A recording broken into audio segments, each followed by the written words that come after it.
Megastar Chiranjeevi 150వ cinema గురించి ఇప్పుడు టాలీవుడ్ లో హాట్ టాపిక్ నడుస్తుంది. రామ్ చరణ్ తేజ్ నేతృత్వంలో కొణిదెల ప్రొడక్షన్స్ కంపెనీ చేస్తున్న మొదటి సినిమా ఇది. చాలా ఏళ్ల తర్వాత మెగాస్టార్ చేస్తున్న సినిమా కాబట్టి టాలీవుడ్ జనాలు దీనికోసం ఎదురు చూస్తున్నారు. తమిళ్లో భారీ హిట్ అయిన కత్తి సినిమాను తెలుగులో చిరంజీవి రీమేక్ చేస్తున్నాడు. ఈ సినిమాను వివి వినాయక్ డైరెక్ట్ చేయనున్నాడు. కాగా ఈ సినిమాలో మెగా అభిమానులకు సర్ప్రైజ్ ను ప్లాన్ చేశారట. అది ఎవరు కూడా ఊహించని సర్ప్రైజ్. మెగా అభిమానులంతా ఎదురు చూసే ఓ అద్భుతమైన సన్నివేశం. మెగా ఫ్యామిలీ హీరోలు అంతా ఒకే వేదిక మీద కనిపించాలని. ఎప్పుడైనా మామూలు ఫంక్షన్లలోనే వీళ్లు కనిపిస్తే హడావిడి చేసే అభిమానులకు చిరు తన సినిమాతో ట్రీట్ ఇవ్వనున్నాడట.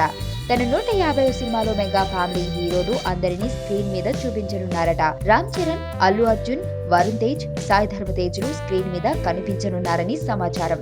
నిజంగా ఇది గనుక జరిగితే మెగా అభిమానుల ఆనందానికి అవధులుండవు.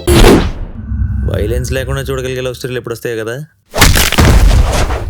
నీలో ఈ కోణం కూడా ఉందని నాకు తెలీదు. Adventure time. నిన్ను పెళ్లి చేసుకోవాలి, ఐశ్వర్య తెలివిగా చంపాలి. నాకు తెలిసి ఒక్కడే శత్రువు ఉన్నాడు. నేరం బయటపడే ఛాన్సే లేదు.